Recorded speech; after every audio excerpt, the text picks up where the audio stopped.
हमारे पास क्वेश्चन है example two a source of sound is placed at one end of an iron bar 2 kilometre long and two sounds are heard at other end at the interval of 5.6 second if the velocity of sound in air 330 meter per second. Find the velocity of sound in iron. तो one sound is heard through air, another through iron. Time taken by sound in air is t equals to distance by v. तो यहाँ पे आ गया 2000 metre by 330 metre per second. तो यहाँ पे time taken आ गया एयर के थ्रू आ गया 6.06 सेकेंड. तो यहाँ पे इस क्वेश्चन में ये था, मैं बताता हूँ. 2 किलोमीटर लॉन्ग रॉड है, दोनों के डिफरेंस आता है 5.6 सेकेंड. और यहाँ पे साउंड इन एयर का वेलोसिटी दिया है 330 मीटर पर सेकेंड. तो इस तरह से यहाँ पे आ गया 6.06 second as the interval between two sounds. दोनों के डिफरेंस यहाँ पे लिखा ही गया है 5.6 second. Sound travel faster in iron than, ये याद कर सकते हैं आप. Sound travel faster in iron than in air. So the time taken by sound in air is t dash equals to 6.06 minus 5.6 equals to 0.46 second. Velocity of sound in air equals to distance by time 2000 meter by 0.46 second. 4348 meter per second. उसके बाद हमारे पास ये third example आता है. Audible frequency have a range 20 hertz to 2000 hertz. ये चीज आप याद कर सकते हैं. ऑडिबल रेंज फ्रीक्वेंसी का होता है 20,000 से 20 hertz to 20,000 hertz. Explain the range in terms of period. Time निकालना है. Wavelength in air. Angular frequency. Give velocity of sound in air 330 metre per second. Velocity यहाँ पे दिया गया sound in air 330 metre per second. तो V1 हो गया हमारे पास 20 हर्ट्ज, V2 हो गया 20,000 हर्ट्ज, और यहाँ पे वेलोसिटी हो गया 330 metre per second. T one निकल गया 1/v होता है. तो 1/20 को डिवाइड करने के बाद आ गया 5 × 10⁻²सेकेंड. और T2 उसी तरह से आ गया 1/20,000, तो 5 × 10⁻5 second. Thus the audible range in terms of period in the form of 5 × 10⁻² second to 5 × 10⁻5 second. और यहाँ पे सेकेंड क्वेश्चन हमारे पास है एंगुलर वेवलेंथ इन एयर. तो ये यहाँ पे हो गया वेलोसिटी बाय फ्रीक्वेंसी. तो 330/20 16.5 मीटर. और यहाँ पे लैम्डा टू हो गया V2, sorry, velocity by frequency. तो 330/20,000 equals to 0.0165 metre. Thus the audible range in terms of wavelength is from 16.5 metre to 0.016 metre. और यहाँ पे थर्ड क्वेश्चन आता है हमारे पास एंगुलर फ्रीक्वेंसी. तो एंगुलर फ्रीक्वेंसी का फॉर्मूला क्या था? Angular frequency equals to 2 pi into velocity, sorry frequency. 2 pi into frequency, 2 pi into 20 आ गया. तो पहले वाले का आ गया हमारे पास 40 पाई रेडियन पर सेकेंड. और उसी तरह आ गया एंगुलर फ्रीक्वेंसी सेकंड के लिए निकालेंगे 2 पाई इंटू V2. तो आ गया 2 पाई इंटू 20,000. तो वो हमारा हो जाता है 40,000 पाई रेडियन पर सेकेंड. दस the audible range in terms of angular frequency is from 4 pi radian per second to 40,000 radian per second. उसके बाद हमारे पास ये तीन प्रॉब्लम्स है, वो मैं सॉल्व करता हूँ. तो हमारे पास ये क्वेश्चन आ गया. A radio station broadcast is programme at 219.3 metre wavelength. Determine the frequency of radio waves if velocity of radio waves be 3 × 10⁻8 metre per second. तो यहाँ पे इसका आंसर है वेवलेंथ आ गया हमारे पास 219.3 मीटर पर सेकेंड. वेलोसिटी आ गया 3 × 10⁸ मीटर पर सेकेंड. तो यहाँ पे फ्रीक्वेंसी का फॉर्मूला क्या होता है? Frequency equals to velocity by wavelength. तो frequency equals to 3 × 10⁸ metre per second divided by 219.3 metre. तो आ गया हमारे पास 1.368 × 10⁶ हर्ट्ज. और यहाँ पे आ गया हमारा दूसरा क्वेश्चन है. The Audible frequency range of a human ear is 20 hertz to 20,000 hertz. Convert this into corresponding wavelength, corresponding range. Sorry, corresponding wavelength range. Take the speed of sound in air at ordinary temperature to be 340 meter per second. तो यहाँ पे आ गया speed of sound in air. तो speed of sound in air क्या होता है? यहाँ पे दिया गया है 340 मीटर पर सेकेंड. और यहाँ पे लोअर फ्रीक्वेंसी दिया गया है 20 हर्ट्ज. हाई फ्रीक्वेंसी दिया गया है 20 किलो हर्ट्ज. तो यहाँ पे आप ये भी याद कर सकते हैं ऐसे, जैसे मैंने पहले ही बताया कि audible frequency range of human ear is 20 hertz to 20,000 hertz. तो ये आप याद कर सकते हैं. और यहाँ चलिए, और क्वेश्चन पे ये लिखा होता है तो उसका आता है अपर वेवलेंथ. अपर वेवलेंथ क्या होता है? Velocity by frequency. तो वेलोसिटी यहाँ पे हमें दिया गया है 340 मीटर. और फ्रीक्वेंसी दिया गया है लोअर के अपर के लिए 20. मैं यहाँ पे उल्टा लिखा मैंने. ये थोड़ा इसको यहाँ पे लोअर होगा, यहाँ पे अपर होगा. ये चीज मैं एक सेकेंड, मैं इसे सही कर दूंगा, आप ध्यान रखिएगा. ये लोअर होगा, ये अपर होगा. तो ये हो गया 17 मीटर, लोएस्ट और अपर वेवलेंथ हो गया 340/20 इंटू 10 to 3, तो 0.17 मीटर। तो लोअर वेवलेंथ, एक सेकंड मैं इसे ठीक कर देता हूँ। सेकंड।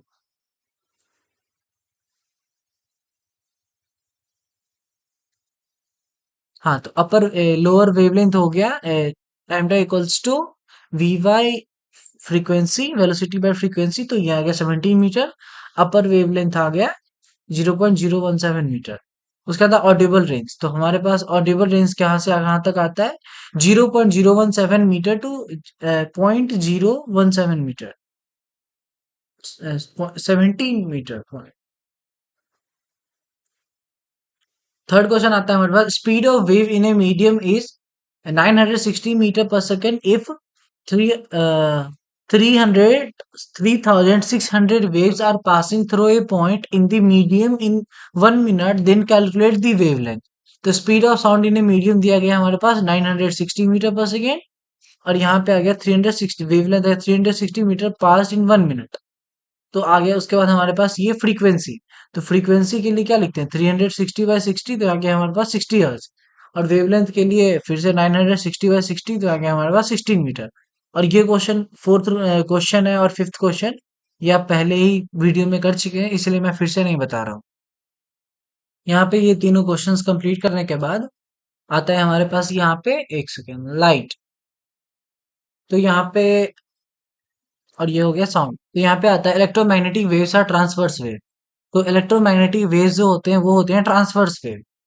तो ट्रांसवर्स वेव और लॉन्गिट्यूडिनल वेव क्या होता है वो क्लियर है आप सभी को। यहाँ पे देखिए, इलेक्ट्रोमैग्नेटिक वेव्स के लिए कोई मीडियम की जरूरत नहीं होती है लाइट के लिए। तो ये विदाउट मीडियम, जैसे कि यहाँ पे वैक्यूम है, यहाँ पे एटमॉस्फेयर आ गया, वाटर आ गया, तो ये लाइट टकराती है, उसके बाद हमारे विजुअल आइज में आ गई। यहाँ पे साउंड के लिए मीडियम की जरूरत होती है। Sound waves are longitudinal waves, no sound in vacuum, तो फिर ये ट्रांसफर इधर से उधर नहीं हो पाएगा। जैसे कि सायरन इधर बजाया गया, इसे सुनाई नहीं दे रहा है, और इधर बजाएगा, वाटर में भी है, एयर में भी है, उसे सुनाई दे रहा है। तो आप ये चीज जान लीजिए, ट्रांसवर्स वेव क्या होता है, लॉन्गिट्यूडिनल। मैं एक बार और फिर से बता दे रहा हूँ। एक सेकंड। Transverse wave क्या होता है? These waves are similar to water waves where the surface moves up and down. The higher potential or transverse wave is called crest and lower potential is called throat. और longitudinal wave क्या होता है? These waves are similar to sound waves where the medium experience alternating compressor and reflection. Transverse wave में क्या होता है कि जैसे वाटर रहता है, तो ये अपने ही मीडियम से ऊपर नीचे होता है। लॉन्गिट्यूडिनल वेव में इधर इस तरह से कुछ होता है कि पहले डिफ्रैक्शन हो गया, फिर कंप्रेशन हो गया, एक्सप्रेशन हो गया, इस तरह से। यहाँ पे कंप्रेशन है, यहाँ पे एक्सप्रेशन है, इस तरह से ये काम करता है। उसके बाद आता है हमारे पास ये कुछ differences, sound waves and light waves. Sound wave क्या, longitudinal waves travels with the speed of 330 metre per second, और transverse waves travels with the speed of 3 × 10⁸ metre per second. और साउंड वेव के लिए required a medium to propagate, इसको medium की जरूरत होती है। और light waves does not require medium to propagate. Sound waves sound waves are produced by oscillating particles in medium. Light waves are produced by oscillating charge particles in medium. उसके बाद आता है हमारे पास ये वेव इक्वेशन, ये formula याद रखना है। Y X T equals to A sine omega T minus X by V equals to A sine omega T minus omega by V into X. बस हमें ये याद रखना है, ओमेगा ही हो जाता है 2 pi V by V equals to 2 pi lambda equal to K. The equation K equals to 2 pi by lambda equals to angular wavelength number propagation constant, hence Y X T equals to A sine omega T minus K X. उसके अंदर यहाँ पे यही चीज आ गया कि question हमें कोई भी दिया रहेगा, तो इसमें हम निकालने के लिए सबसे पहले ये चीज करेंगे। डिस्प्लेसमेंट के लिए यहाँ पे अगर डिस्प्लेसमेंट दिया रहेगा, तो यहाँ वाई एक्स टी की जगह पे लिख लेंगे डिस्प्लेसमेंट, डिस्प्लेसमेंट जो भी है। एम्पलीट्यूड दिया रहेगा तो एम्पलीट्यूड लिख देंगे। फेज में साइन साइन, ये एंगुलर फ्रीक्वेंसी के लिए लिख देंगे, यहाँ पे एंगुलर फ्रीक्वेंसी आ गया। टाइम के लिए यहाँ पे टी की जगह पे टाइम लिख देंगे, माइनस के लिए हमारे पास क्या, एंगुलर वेवलेंथ है, एंगुलर वेवलेंथ लिख देंगे। और पोजीशन जो भी रहेगा ये एक्स दिया हुआ है, और इनिशियल फेज, बस ये फॉर्मूला याद रखना है हमें। इसी पे बेस पे क्वेश्चंस आएंगे। और ये सारे कुछ लिखे, harmonic wave travels along negative direction of X axis, can be written, इस तरह से उसका नेगेटिव एक्सिस एक्स एक्सिस पे जाएगा, तो हम इस तरह से राइट करेंगे।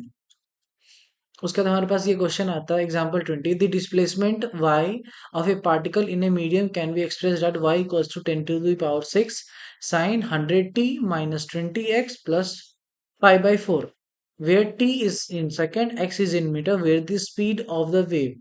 तो यहाँ पे हमें दिया गया ये चीज कि दिया गया हमारे पास क्या, ये 100t है, तो इसका यहाँ पे क्या था 100t, एंगुलर फ्रीक्वेंसी यहाँ पे 100 आ गया, इस वजह से एंगुलर फ्रीक्वेंसी हमारे पास 100 आ गया, और यहाँ पे 20, तो 20 के जहाँ पे के है तो एंगुलर वेवलेंथ हमारे पास आ गया 20। तो इस तरह से हम ये फॉर्मूला हमें निकालना है इसमें। स्पीड स्पीड के लिए फॉर्मूला क्या होता है हमारे पास, आप पहले ही पढ़ चुके हैं, एक सेकंड में दिखा दे रहा हूँ। यहाँ पे पीछे फॉर्मूलाज है, अब ध्यान कर लीजिएगा। तो यहाँ पे 100/20 20 मीटर पर सेकेंड। यहाँ पे फिर हमारा ये क्वेश्चन कंप्लीट हो जाता है, लेकिन इस क्वेश्चन से आप मल्टीपल क्वेश्चंस बना सकते हैं। जैसे कि हमारे पास यहाँ ये दिया गया 10⁻⁻6, तो ये क्या है हमारा एम्पलीट्यूड, ये याद करना होगा हमें। एम्पलीट्यूड हो गया हमारे पास 10⁻⁶। एंगुलर फ्रीक्वेंसी ये आ गया हमारा angular frequency 100 radian per second. उसी से हम निकाल लेंगे लीनियर फ्रीक्वेंसी इक्वल्स टू क्या होता है λ/2 पाई। तो 100 डिवाइडेड बाय 2 पाई, तो 100 डिवाइडेड बाय 2 पाई क्या होता है 50/पाई इक्वल्स टू 15.9, तो अप्रोक्स 16 हर्ट्ज आ गया। एंगल लीनियर फ्रीक्वेंसी हमारे पास आ गया 16 हर्ट्ज। तो और उसके बाद यहाँ पे इसी से हम टाइम पीरियड भी टी दिया गया यहाँ पे देखिए, तो इसे टाइम पीरियड निकल, टाइम पीरियड क्या होता है टी इक्वल्स टू 1/v। तो हमारे पास बस इसको कैलकुलेट करके आ गया 0.0628 सेकेंड। और यहाँ पे उसके बाद इसी में निकल जाएगा हमारा वेव नंबर। तो वेव नंबर हमारे पास 20 दिया ही गया है, के की जगह पे 20, तो 20 हो गया।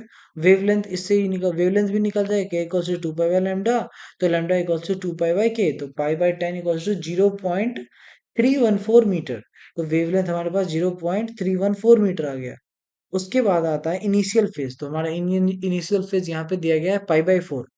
तो इनिशियल फेज आ गया हमारे पास 5/4। फिर उसके बाद निकाल सकते हैं इसी क्वेश्चन से हम, इतने दिया रहेगा उसी से velocity equal to theta equal to λ/k। तो यहाँ पे क्या गया 100/20, तो हमारे पास आ गया 5 मीटर पर सेकेंड। तो इसी से आ गया हमारे पास वेलोसिटी, तो वेलोसिटी हमारा आ गया 5 मीटर पर सेकेंड। उसके बाद आता है हमारे पास क्वेश्चन ये, a harmonic moving transverse wave of a string has a minimum particle velocity and acceleration 3 metre per second and 90 metre per second respectively. Minimum particle का एक्सेलरेशन आ गया 300 मीटर पर सेकेंड और एक्सेलरेशन आ गया 90 metre per second.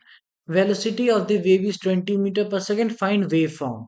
तो इस question में हमें वेव फॉर्म निकालना है, तो V X equals to λ/= 3 metre per second. इसी तरह ये आ गया λ² = 90 मीटर पर सेकेंड। तो वेलोसिटी ऑफ वेव आ गया हमारे पास ये 20 मीटर पर सेकेंड। और यहाँ पे उसी तरह आ गया क्लैरिटी, a = λ² / a² = λ² तो ये कट गया, तो a² / a आ गया हमारे पास 3/² और 90, तो 0.1 मीटर। इसी तरह से यहाँ पे भी आ गया 30 radian per second. k equals to आ गया 1.5 रेडियन पर मीटर।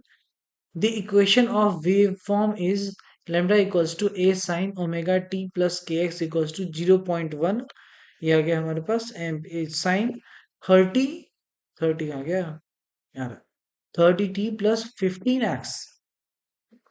तो बस हमारे पास ये आ गया। उसके बाद हमारे पास ये कुछ क्वेश्चंस हैं जो मैं आपको करके बताता हूँ। सो हमारे पास ये क्वेश्चन आता है फिर, एग्जाम्पल 14.1 है कोई। तो on an average a human heart is found to beat 75 times in a minute. Average human heart का बीट होता है 75 टाइम्स 1 मिनट में। उसका कैलकुलेट फ्रीक्वेंसी एंड पीरियड, इसका कैलकुलेट करना है हमें फ्रीक्वेंसी और पीरियड। तो बीट फ्रीक्वेंसी क्या होता है 75/1 हो गया, तो यहाँ पे आ गया हमारा 1.25 पर सेकेंड। और फिर हर्ट्ज में आ जाता है 1/s टाइम होता है, तो 1.25 हर्ट्ज हो गया। टाइम पीरियड 1/1.25, तो 0.8 सेकेंड आ गया। उसके बाद है हमारे पास ये question, a body oscillates with SHM according to equation in SI unit, x equals to 5 cos 2 pi t plus pi by 4 at t equals to 1.5 second. Calculate the displacement, speed, acceleration of the body. और यहाँ पे acceleration of the body निकालना है हमें। तो हमारा सबसे पहला है angular frequency of the body आ गया 2 pi S inverse. Time period equals to 1 आ गया, एट टाइम 1.5 आ गया हमारा।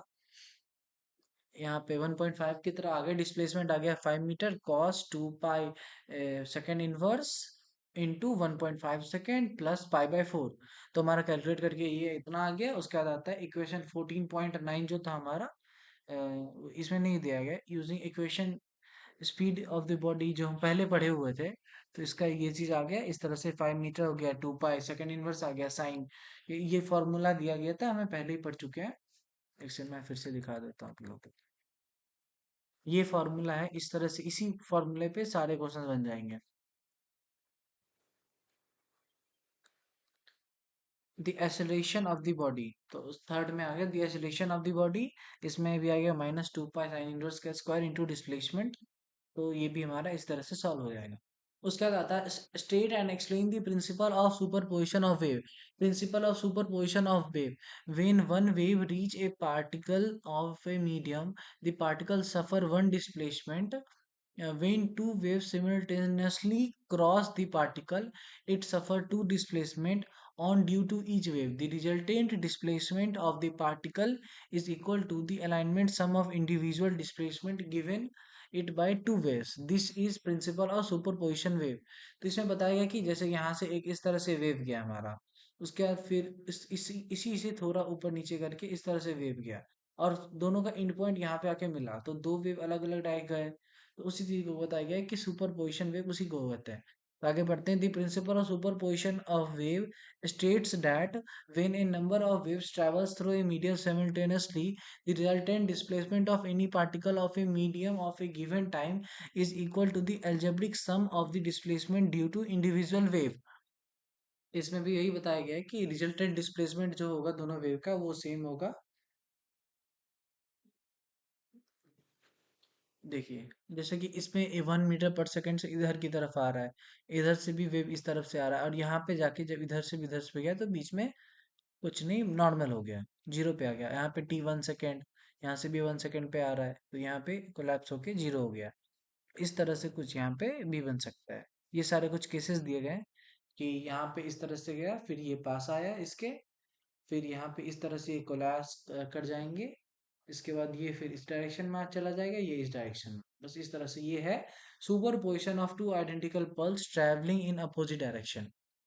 और अपोजिट में रहेगा, जैसे कि ऊपर में गया फिर नीचे, तो फिर किस तरह से होगा, ये हमारा यहाँ गया इस तरह से इधर आ रहा है, और t 1 सेकेंड जीरो पे रहेगा तो ऐसा बना हुआ है, 1 सेकेंड पे आए तो इस तरह से कुछ बन गया वेव, 2 सेकेंड पे आए तो ये फोर्स ऊपर की तरफ लगाएगा और ये वाला फोर्स नीचे की तरफ लग रहा है। तो फिर ये दोनों एकदम स्ट्रेट लाइन बन जाएंगे, कोई फ्रीक्वेंसी वेव का फॉर्मेशन नहीं दिखेगा हमें। और 3 सेकेंड में फिर ये दोनों जैसे पहले जा रहे थे अपने अपने डायरेक्शन में दोनों चले जाएंगे 4 सेकेंड पे। तो ये हमारा superposition two waves opposite direction. उसके बाद आता है हमारे पास ये beats formation. The formation of beat can be shown graphically by plotting the displacement of air over time. When two sound waves with similar frequency overlap, they create a new wave that cause the sound amplitude to oscillate or beat. This is due to the constructive or destructive interference. Beat formation में क्या होता है कि इस तरह से constructive और destructive interference बन जाता है हमारे पास, ये इस तरह से हो गया, और ये एक एक इस तरह से होता है, इधर से वेव गया, इधर से गया, छोटा हो गया फिर बड़ा हो गया, इस तरह से फॉर्मेशन ऑफ बीट ग्राफिकली इसमें बताया गया है। उसके बाद आता है हमारे पास ये, how will you experience demonstrate the phenomena of beats in sound. Experimentally demonstrate of beats in sound as shown in figure 15.28, ये वाला figure, sorry 24। Mount of two forks A and B extract the same frequency of two boxes place with their open end facing each other. तो हमारे पास दो, इधर से इसका ये चल रहा है फिनोमिना, इधर से ये गया, तो हमें दिख रहा है कि यहाँ पे फ्रीक्वेंसी गया, तो ये जिस तरह से वाइब्रेट कर रहा था, सेम उसी तरह से ए वाला के साथ साथ बी वाला भी वाइब्रेट करने लग जाएगा। ये है हमारा ये बीट फॉर्मेशन। एंड उसके बाद now stick a little wax of them is slightly reduce its frequency. Set the T tuning fork into vibration. The two tuning forks will produce sound wave of different frequency. The instance of resulting sound will increase and decrease periodically with time. We will actually hear beat by counting the number of beats heard in given interval of time. We can calculate the beat frequency and hence can be determined the difference V1 minus V2 between the frequency of two tuning forks. तो इसमें बताया गया है कि दो tuning fork लेंगे, जैसे यहाँ पे लिया गया है, तो यहाँ पे फ्रीक्वेंसी कुछ और है, यहाँ पे कुछ है और यहाँ पे कुछ है। तो इस दोनों के बीच का डिफरेंस निकालने के लिए हम इसके डिफरेंस निकाल सकते हैं V1 माइनस V2। तो ट्यूनिंग फिक्स का ये हो गया, मान लीजिए जैसे ए है तो और ये तो ए माइनस बी हो गया, तो इस दोनों का डिफरेंस हमें पता चल जाएगा। उसके बाद आता है हमारे पास partial application of beats. Explain some partial application of beats. Partial application of beats है determination of an unknown frequency. Suppose V1 is known as frequency of the fork A and V2 is known as the frequency of the tuning fork B. When the tuning fork are sounded together, suppose they produce B beats per second, then तो फिर यहाँ पे B beats produce कर रहा है, यहाँ पे मान लेते हैं कि V1 जो है वो ट्यूनिंग फॉक एक फ्रीक्वेंसी निकाल रहा है और V2 जो है वो बी फ्रीक्वेंसी, तो यहाँ पे इसको मान लेते हैं ये एक फ्रीक्वेंसी निकाल रहा है और ये भी है, तो ये हो गया V1, ये हो गया V2। तो उसके साथ बोला गया है कि दो ट्यूनिंग फॉक्स एक साथ अगर कर रहा है, तो सपोज मान लेते हैं कि बीट प्रोड्यूस पर सेकंड के हिसाब से हो रहा है, तो उसको हम ऐसे लिख सकते हैं V2 equals to V1 plus beat या फिर V1 माइनस बीट। तो आप उस कैलकुलेशन हिसाब से देख सकते हैं। उसके बाद आता है हमारे पास ये example. The point of the prongs of tuning fork be originally in using with the tuning fork A with frequency 384 are filled and the fork produce 3 beats per second. When the sound together with A, what is the pitch of B after filling? तो यहाँ पे दिया गया question, इस हिसाब से मैं answer solution ये होगा। Frequency of tuning fork A equals to 384 hertz as the tuning fork B in unison with A, so the original frequency यहाँ पे आ गया 384, बीट फ्रीक्वेंसी आ गया 3 beats per second।